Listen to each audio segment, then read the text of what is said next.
Hello, you are watching Shalom World News. I'm Rory McLennan coming to you from Glasgow, Scotland. Here are the latest headlines from around the world. Pope Francis has urged Christians to never stop praying, saying prayer is the gentle force that protects and sustains the world.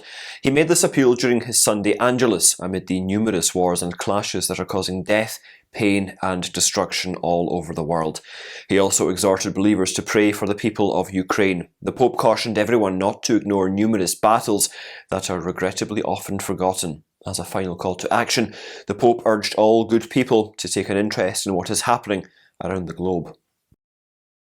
A shooting in the US city of Baltimore in Maryland left 2 people dead and 28 others injured. Police said 3 individuals are still in a critical condition. The incident took place in the Brooklyn Homes neighbourhood just after midnight, where people had congregated for an occasion dubbed Brooklyn Day. According to the city's acting commissioner, more than a dozen victims were under the age of 18. He said the party was attacked by many gunmen. The suspects' identities are unknown and efforts to track them down are ongoing. Police have urged individuals with any information to come forward. Baltimore Mayor Brandon Scott termed the shooting a reckless and cowardly act. He said all of Baltimore is grieving the lives lost, and he shared his condolences with all those who are grieving as a result of the shooting. For the 5th night in a row, violent protests rocked several French cities and towns after police gunned down a teenager of Algerian and Moroccan descent in Nanterre. More than 2,500 people have been detained for violence, including arson and looting. The death of 17-year-old Nahel M sparked outrage, which spilled over on Saturday after his funeral in a mosque in Nanterre. According to the Interior Ministry, 719 people were arrested on the 5th night of the riots. Meanwhile, Bishop Mathieu Rouget of Nanterre shared his profound condolences with Nahel's mother and family. French President Emmanuel Macron has also urged parents to keep their children off the streets as the violence continues. Meanwhile, in Sudan, fighting between the army and the paramilitary rapid support forces intensified during the weekend. Gunfire, airstrikes and artillery fire were audible in Omdurman and the capital city Khartoum. The army did not immediately comment on paramilitary claims that it shot down a drone and a warplane in Bari. While the army is concentrating on air and artillery strikes, the Rapid Support Forces controls the capital on the ground.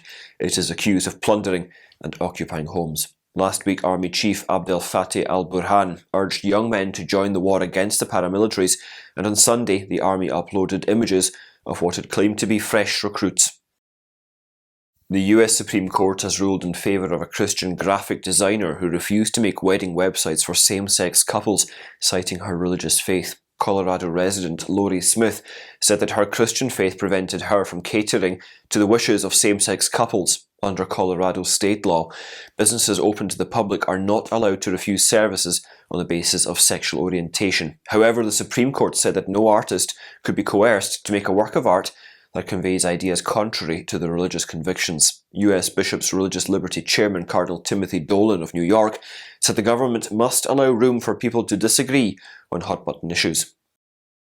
Pope Francis has asked the prefect-designate of the Dicastery for the Faith, Archbishop Victor Manuel Fernandez, to ensure that church documents have theological support and are rooted in the perennial teaching of the Church, while at the same time being accommodating of the recent magisterium. In a letter to the Argentinian prelate, the Holy Father said that he should encourage a proclamation of the gospel that concentrates on the essential, which is the most beautiful, the greatest, and the most attractive. He also warned against eclipsing central issues with secondary issues, adding that the central purpose of the dicastery is to guard the teaching that flows from the faith. It was on the 1st of July that the Pope appointed Archbishop Fernandez as the new prefect of the dicastery, replacing Cardinal Luis Francisco Ladaria Ferrer. The pontiff said the new prefect has been valued for his theological charisma in his posts as Dean of the Faculty of Theology of Buenos Aires and President of the Argentinian Society of Theology. The Holy See used €16.2 million from the Peter's Pence collection it received last year to provide immediate humanitarian assistance. This was announced in a recent financial report released by the Vatican. It says that the fund was allocated from the €107 million contributed by Catholic believers last year.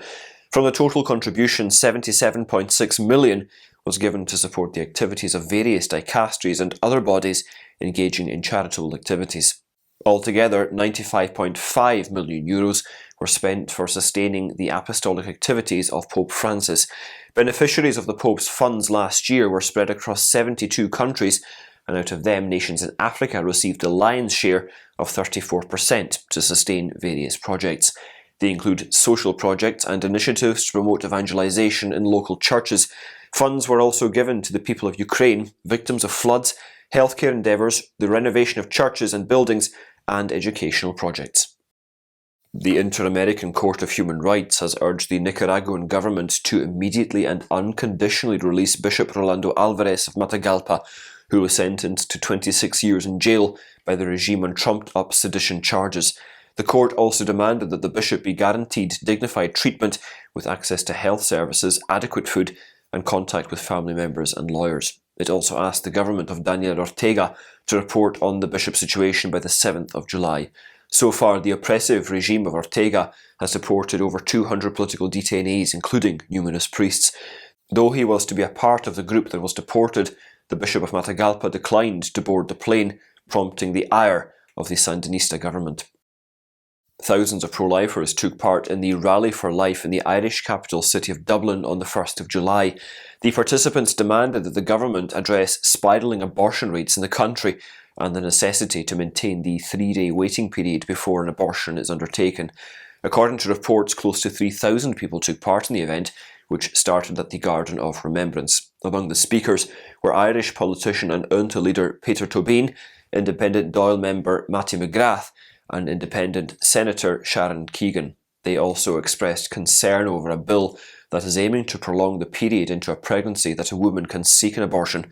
It recently passed the second stage in the House. In what is seen as a victory for the rights of the unborn, the Indiana Supreme Court in the United States ruled on Friday that the ban on abortion does not violate the state constitution. This removes a major obstacle to enforcing the law that prohibits almost all abortions. The verdict of the Supreme Court invalidates the ruling of a county judge that the ban on abortion was unconstitutional as it violated privacy protections. The Supreme Court ruling was hailed by Republican Attorney General Todd Rokita. Although the verdict eliminates the injunction that blocked the ban on the law, it is not clear when the law will come into effect. Once the abortion ban is enforced, Indiana's 7 abortion facilities will lose their licenses, thus eliminating almost all abortions. The only exceptions are in cases of rape or incest before 10 weeks of pregnancy. The governor of the American state of Arkansas has refused to remove a chalk-drawn cross from the entrance of her residence after an organisation that promotes secularism sought its removal.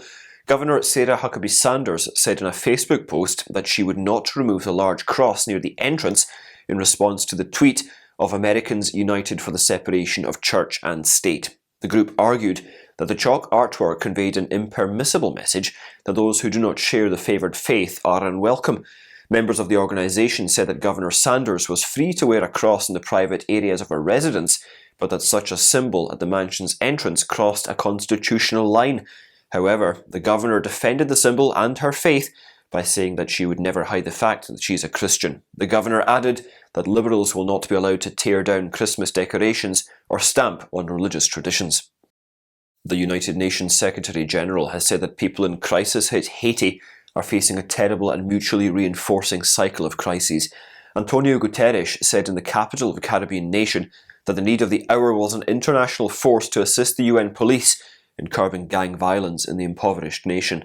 Speaking in Port-au-Prince on Saturday, Mr. Guterres expressed grave concern over the brutal violence unleashed by armed gangs across the country and the disruption of the supply of essential items, including potable water, food, and medicines. He also condemned in the strongest terms the widespread sexual violence being unleashed by gangs. He called on the entire international community to urgently put the civilian population of Haiti at the centre of their priorities. Haiti has been experiencing instability with a breakdown of law and order as armed gangs rule the roost.